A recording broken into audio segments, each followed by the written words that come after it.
हमारी टीम में हम मांगे शिक्षा मंत्री का इस्तीफा, शायद संसद में, लोकसभा में अंदर, राज्यसभा के अंदर चर्चा हो, और चर्चा सिर्फ छुपाने बचाने की ना हो, हकीकत बयान करने की हो, कार्रवाई करने की चर्चा हो। संसद में हमारी सभी पार्टी की मांग है, विपक्ष की मांग है।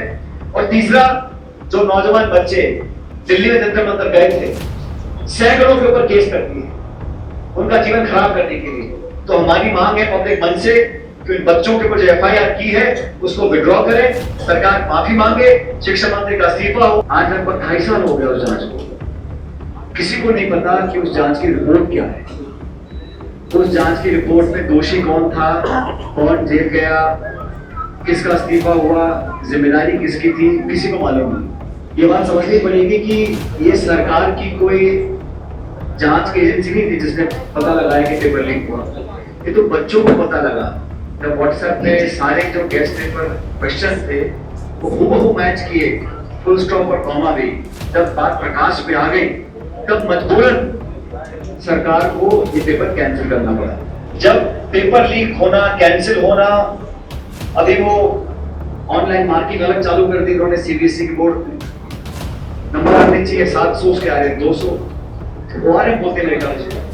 जनता का वोट देने का मतलब या अपनी सेवा कराने का दायित्व देने का ये मतलब नहीं है किसी पार्टी को कि आपको खुली छूट है, आप मनमानी तरीके से कुछ भी करो, कितनी भी गलतियां करो, और जो लोग इसके लिए जिम्मेदार हैं उनको बचाने का काम कर रहे हैं।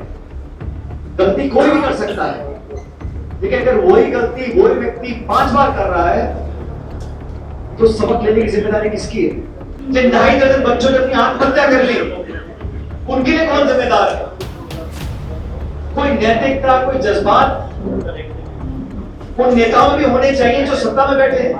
सैकड़ों बच्चों पर एफआईआर कर दिए, दिल्ली के अस्पतालों में लगभग 100-150 बच्चे भर्ती हैं, हड्डी टूट गई, पैर टूट गए, लाठियां डाल दी, कपड़े फाड़ दिए, 2-4 वेंटिलेटर पर हैं, आंसू गैस के गोले दाग रहे हैं, लाठियां चला रहे हैं। अरे हमारे बच्चे से आप बैठ के बात कर लेते, ये नौबत नहीं आती। लेकिन घमंड इतना, अहंकार इतना, सारा ज्ञान मेरे पास, हम किसी के सुनने वाले नहीं है। हम चुनाव जीतते रहते हैं ना, हमें लाने वाला कौन है? प्रधानमंत्री निवास, इसी सरकार ने उस निवास जहां पर है उस रोड का नाम बदल देकर रखा लोक कल्याण मार्ग। अगर लोक कल्याण के लिए जिम्मेदार सांसद और नेता प्रतिपक्ष जमीन पर बैठते, प्रधानमंत्री घर के आगे उस मार्ग को लेके, वो कोई आतंकवादी है, वो कोई हत्यारे हैं? शिक्षा प्रणाली का जो पूरी व्यवस्था है अगर वो ध्वस्त हुई है तो अपने आप नहीं हुई, किसी ने करी है और किसी ने होने दी।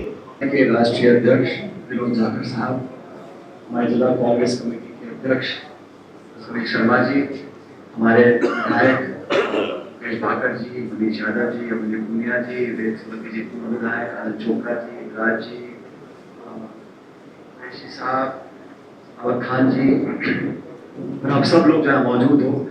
इस माइक में थोड़ी आवाज कम आती है, आपको आवाज आ रही है पीछे में? यस। तो साथियों,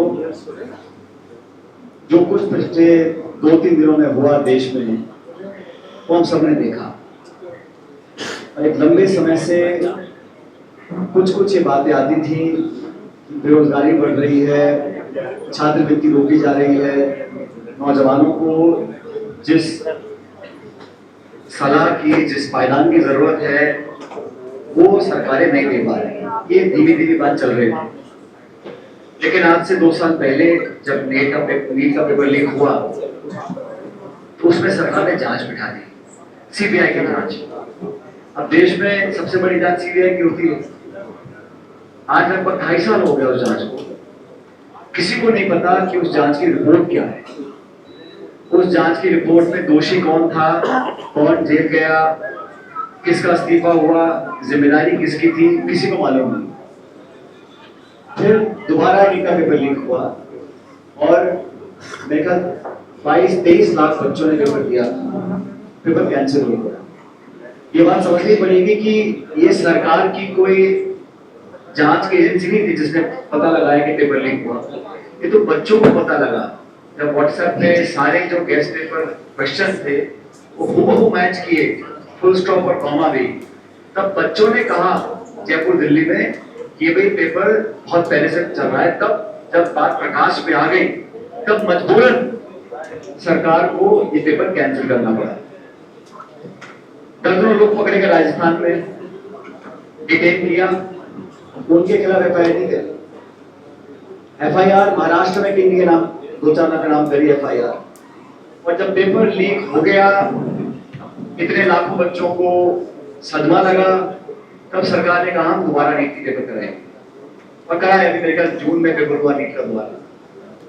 उसके आंकड़े देखो, उसमें 2 लाख बच्चे कम अपीयर हुए, जितने पहले पेपर में हुए थे उससे 2 लाख कम बच्चों ने पेपर दिया है जो मेरी जानकारी में। मतलब 2 लाख वो बच्चे वंचित रह गए। और ग्रामीण क्षेत्र में आप जानते हो बच्चों को दिक्कत आती है, बच्चों को और ज्यादा आती है। नाना प्रकार की पारिवारिक स्थिति होती है, सामाजिक स्थिति होती है। और जब पेपर लीक होना, कैंसिल होना, अभी वो ऑनलाइन मार्किंग अलग चालू कर दी उन्होंने सीबीएसई की बोर्ड में। नंबर आने चाहिए 700 उसके आ रहे 200। वो आ रहे बोलते मेरे ख्याल से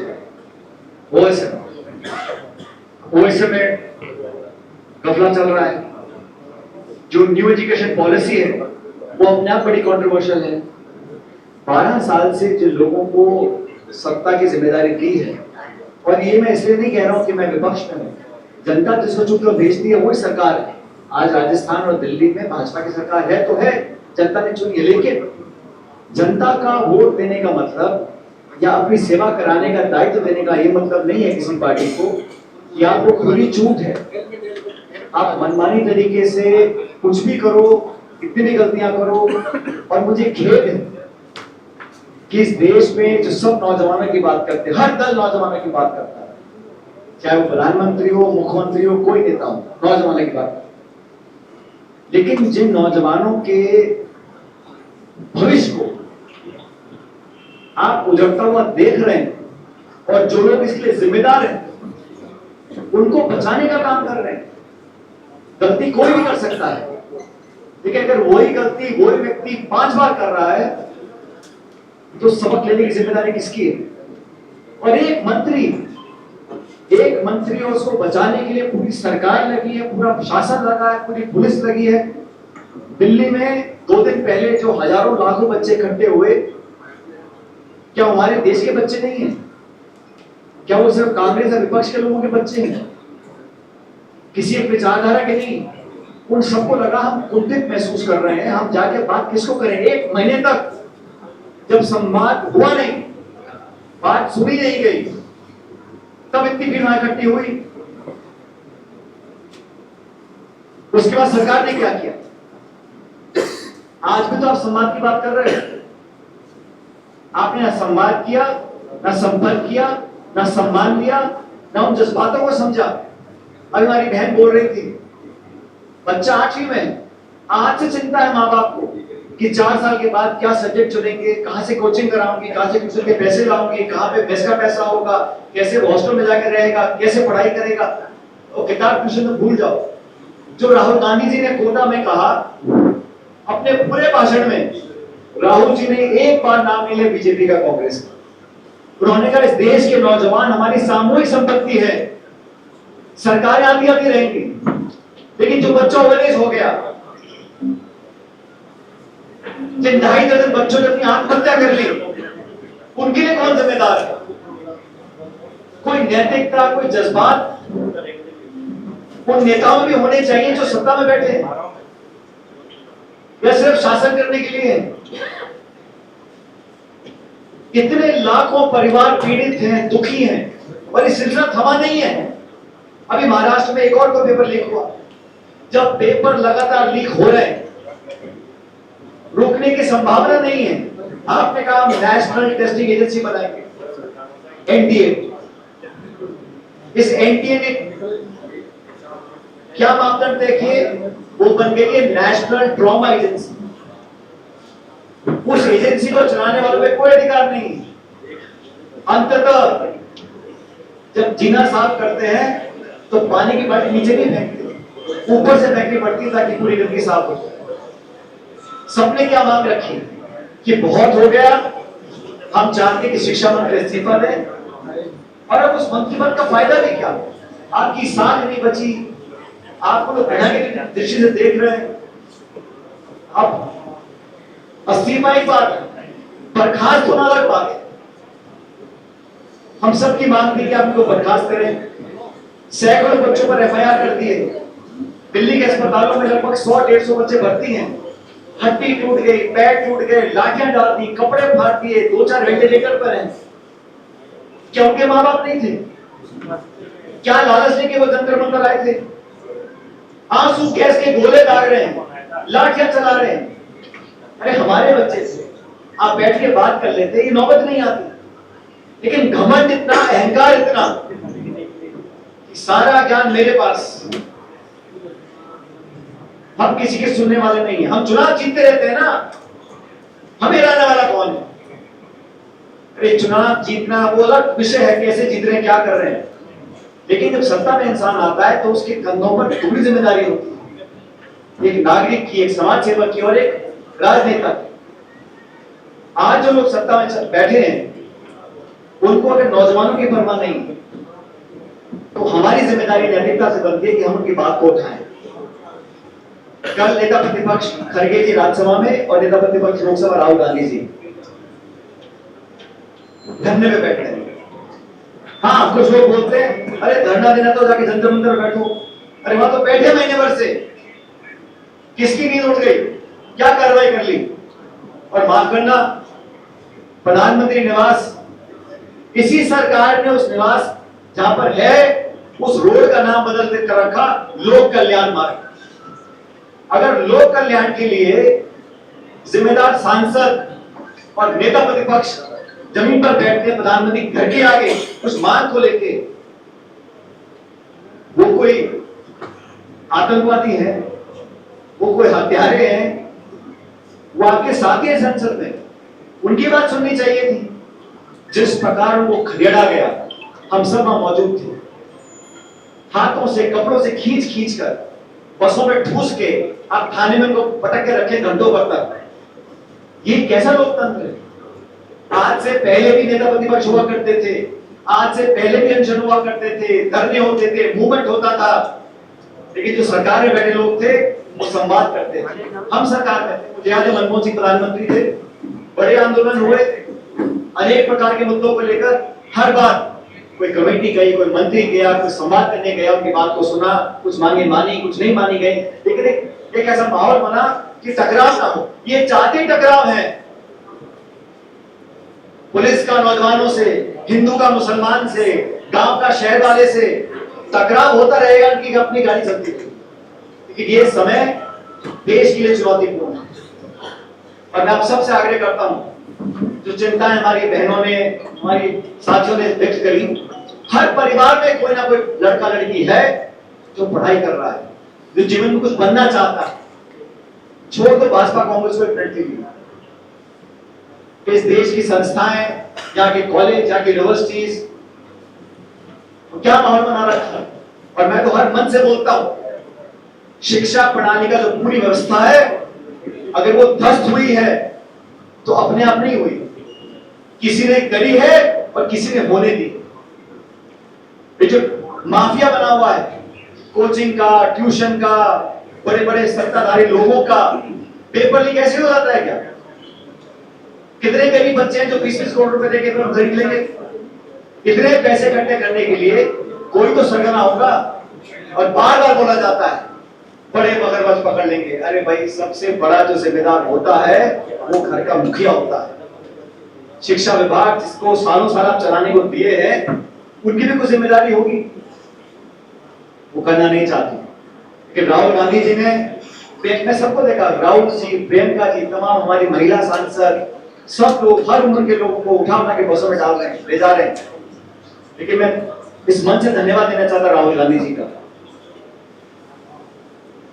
और आप सब सुनो उस बात को, राहुल गांधी जी हमारे प्रतिपक्ष के नेता हैं, उनके बारे में लोग बहुत सारी बातें बोलते हैं, लेकिन आप इतिहास उठा के देख लो, पिछले 10-12 सालों में इस तानाशाही रवैये के खिलाफ, संवैधानिक संस्थाओं की हत्या करने के खिलाफ,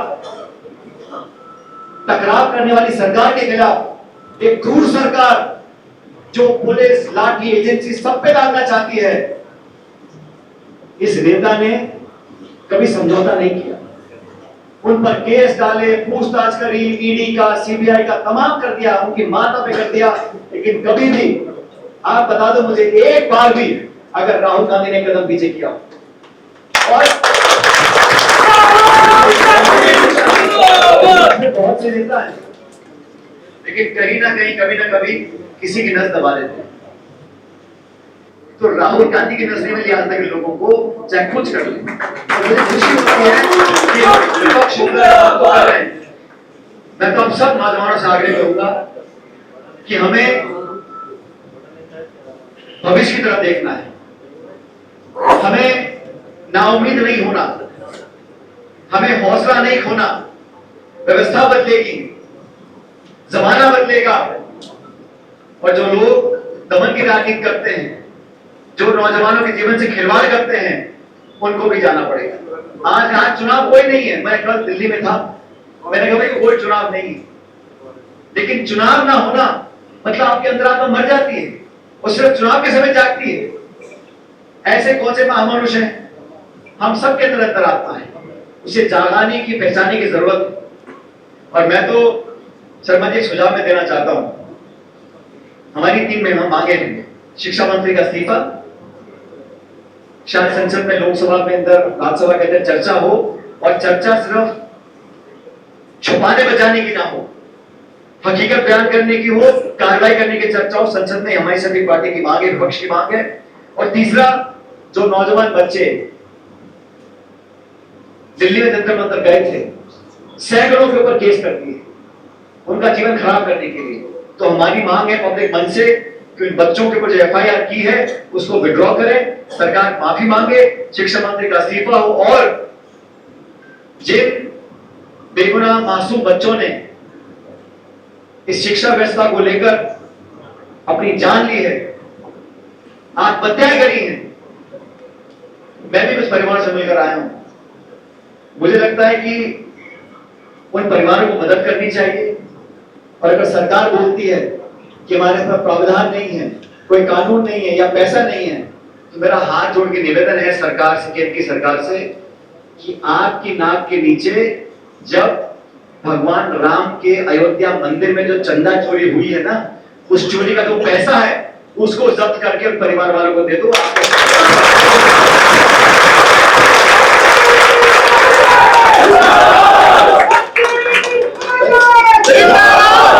ये जो ट्रस्ट के मुखिया थे, क्या नाम था उनका? चंपत राय।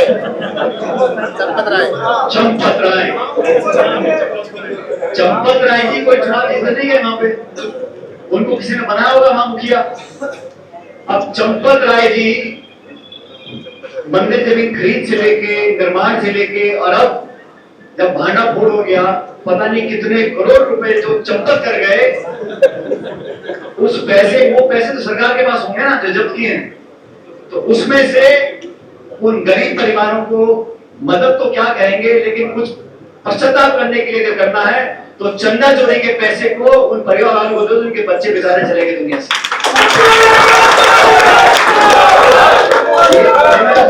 सरकार को, और सरकार किसी की भी हो, बनाने वाले आप लोग हो, देश की जनता है। मैं तो इतना ही चाहता हूं कि समय आ गया हकीकत को समझें, अपने लिए नहीं, हमारे लिए नहीं, लेकिन आने वाली पीढ़ी के लिए।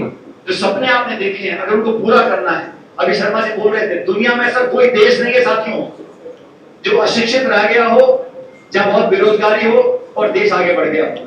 कोई दुनिया में ऐसा उदाहरण नहीं है।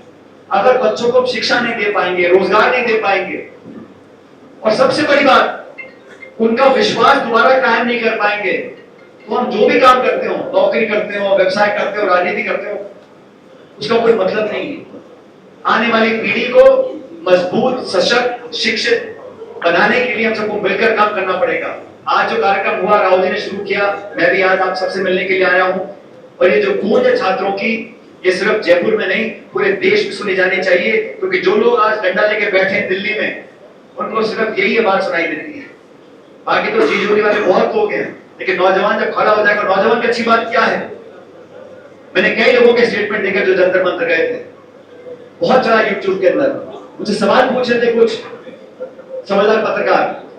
उन्होंने कहा सुन पत्रकार महोदय, ना मुझे लेना देना हिंदू से, ना मुसलमान से, ना जाति बिरादरी से, ना अगड़े से, ना पिछड़े से। हम नौजवान हैं, मौका चाहते हैं, पारदर्शिता चाहते हैं, अवसर चाहते हैं, और आपको कोई अधिकार नहीं है हमारे भविष्य से खिलवाड़ करने का। और नौजवानों को मैं आज आश्वस्त करना चाहता हूं अपनी तरफ से, मेरे दल की तरफ से, यहाँ जितने हम सब लोग बैठे हैं, कि आप लोगों के भविष्य को बेहतर बनाने के लिए, इन लोगों के चंगुल से निकालने के लिए जो कुछ करना पड़ेगा, जो त्याग देना पड़ेगा, जो संघर्ष करना पड़ेगा, हम उसके लिए मौजूद रहेंगे। आपको